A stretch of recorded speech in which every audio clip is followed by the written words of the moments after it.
Well, good morning guys, and welcome back to the channel, and welcome to the mountainous flatlands of Cambridgeshire. Yeah, not a huge amount of mountains, hills, or even any tunnocks in this vlog.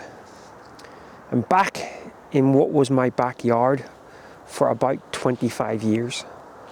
In fact, I'm currently standing about 3 miles from where I used to live. And hopefully over the next week maybe, I'll be exploring a little bit more of the Cambridgeshire Fens. Now it is a stunningly beautiful morning this morning. Not quite as frosty as I had hoped, but as the weekend continues, as the next few days continue, I think we are going to see some pretty heavy frosts, which can actually really bring the Cambridgeshire the Cambridgeshire Fenlands really show their beauty.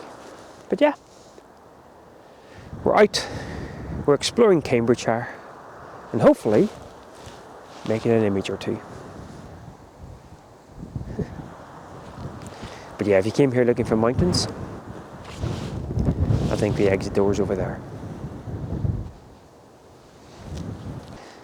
Interesting little fact, well, I think it's interesting anyway.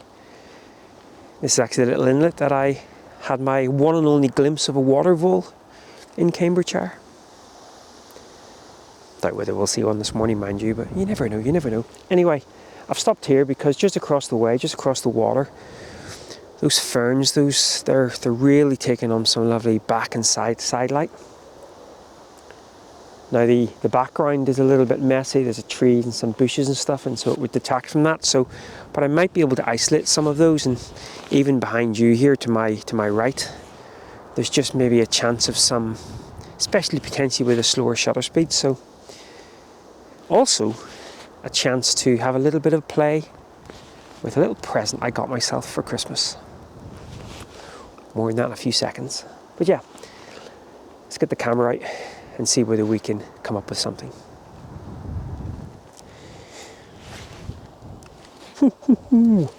So it's the GF 100 to 200.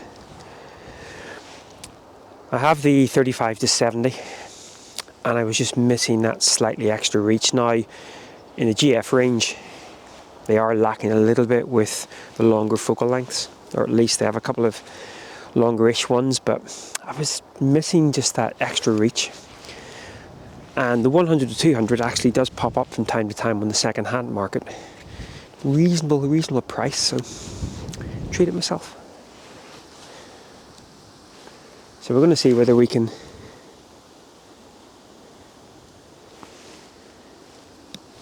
right. Don't tell anyone you saw this, but I almost had a kitten there. I thought to myself, oh, I haven't brought the battery for the GF, but I'm pretty sure it's in the bag. God, I hope it's in the bag. Disaster averted. We have a battery. That could have been a bit of an issue. Right, let's see what we can do here.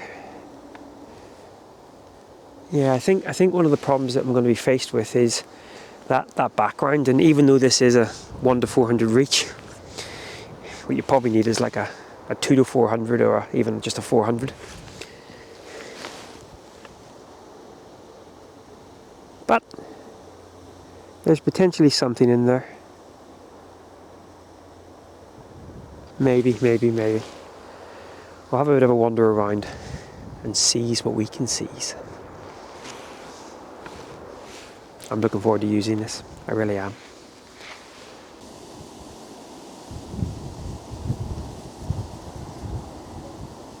So I ended up not focusing on the reach across the river. I just couldn't get close enough with the 1 to 200, and I've intended to, or instead turn my attention to the reach behind me, because I can really punch in on them. Now, again, a little bit challenging, not least, now of course I could just up my ISO, but not least the shutter speed.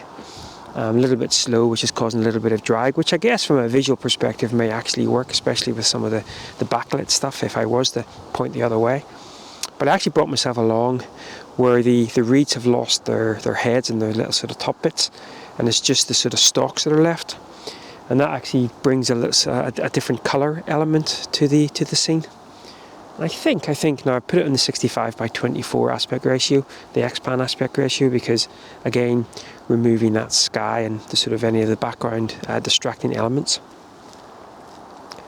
I think as a kind of visual representation, it kind of works, but who knows, eh?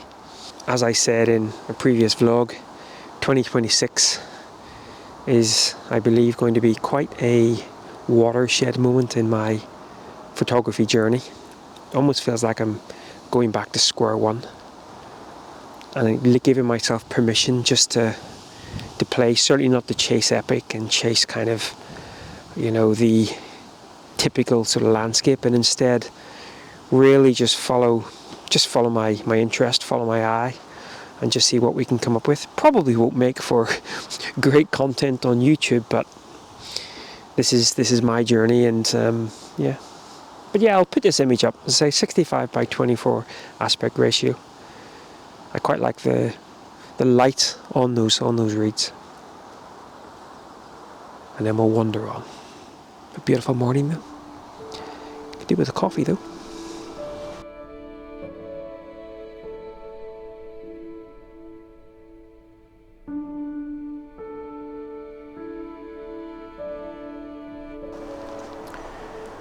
So I ended up making a couple of other compositions, still in the 65:24 aspect ratio, but as I made my way up the inlet, I ended up in a little area of shadow, of shade, and I think I preferred the colour tone on the reeds, silvery bluey. And then I was able to actually include some more of the background, because rather than it just being a kind of a plain blue sky, it actually afforded me to include some of those trees in the background as well. And then there was one frame in particular where there was just 2 or 3 of the reeds that were actually picking up some of that light. Still embracing the movement of the reeds because of the wind. I'll have to wait and see whenever I get back to the computer whether that has actually worked or not, or whether I should have upped my ISO and increased the shutter speed. But having fun, and that's what it's all about. I'll go ahead and put these other couple of compositions up, and then I'm going to start looking below my feet and see whether we can come up with something, maybe a little bit of frozen foliage or something. What a beautiful morning to be out though. Absolutely stunning.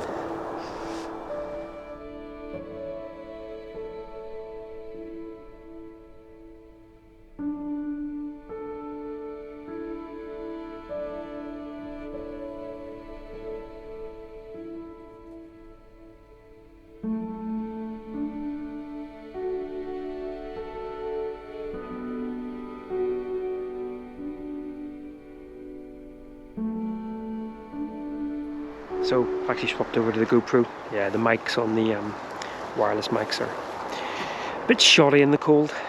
So struggling to find a composition below my feet. It's just not frosty enough, and where there is frost in the shadows and in the shade, it's just very messy. So struggling. I did, however, just spot 2 marsh harriers hunting over the grounds here, and then I actually thought I was being chased down by about a pack of wild dogs. Turned out to be 5 roe deer bouncing across the field, which was pretty spectacular to see. Yeah, this area is famous for its roe deer and its marsh harriers as well. And actually in the winter time, sometimes get the short-eared owls as well. In fact, I can still see, you never be able to make it out, but I can still see the marsh harrier hunting behind me. But we'll carry on looking. The other issue is the minimum focusing distance on the 1 to 200. I would have to be sort of a little bit higher up from it, which I'm going to have to bear in mind, because the 1 to 200, I think I'm actually going to use it quite a lot for more detail shots rather than sort of zooming in. But that minimum focusing distance might be a bit of an issue for straight down images. I might have to revert back to 35 to 70. So I might find something being the word, of course. I was looking in the shadows because I preferred the colour tones, looking for sort of a more abstract composition, but I just couldn't find anything, as I said. But here, just below my feet, it's in full sun pretty much, but it's covered in ice crystals, little sort of green shrubs. Quite like that. probably would have increased it a little bit more to my taste would have been if there would have been a little bit of flash of colour in there. Maybe a sort of an old leaf or something, or a berry even. But 65 by 24 aspect ratio again. Trying to kind of just focus on that little shrub itself. There's a lot of cruff on the outside of it, a few nettles in various bits and pieces, so I might need to crop in just a little bit even on that 65 by 24, but I think it works. I think it works. Who knows? Art, it's all subjective, isn't it? Well, I think I have probably exhausted the opportunities here in this little area. As I say, I'm hoping to explore the Cambridgeshire Fens over the next couple of weeks. I'm not sure how many videos I will make. This is just a little intro to that. I am going to wander back to the van. I'd love to say make a coffee, but there's no water in the van and no coffee in the van. So I'm actually going to head back to home base, make myself a coffee. And then maybe, because I'm assuming this video is going to be quite short at the moment, maybe we'll get out in the next day or so, when that temperature really does drop down a few more degrees, and maybe look at a few more abstract compositions below our feet. But it's nice to be back in the flatlands of Cambridgeshire, not least kind of getting my eye in and helping me to sort of make use of this new toy, which I think is probably going to be my favourite lens in 2026, which, by the way, is the year our ant overlords finally assume control. You heard it here first. Right, I'll put this little abstract image up, and I guess for you it'll be a few seconds, but we'll catch you up in the next day or so as I continue to explore the Cambridgeshire Fens. Beautiful. Now it is coffee time.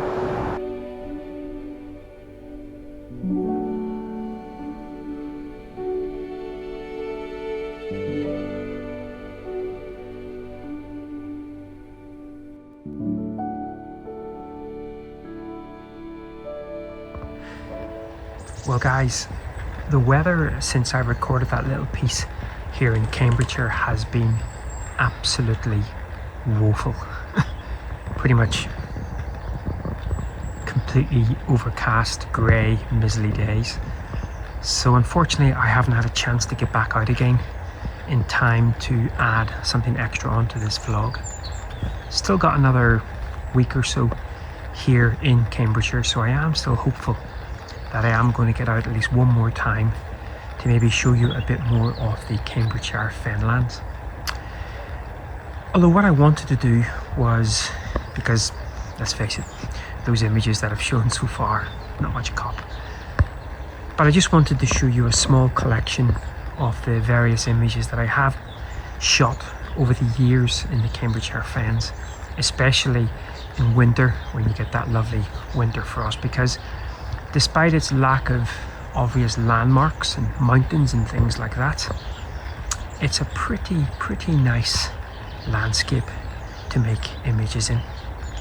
So that's what I'll do. I'll throw up a few images from, I guess, the last probably, 15 years or so, from the Cambridgeshire, the flatlands of the Cambridgeshire Fens. And then I guess we'll catch up next time.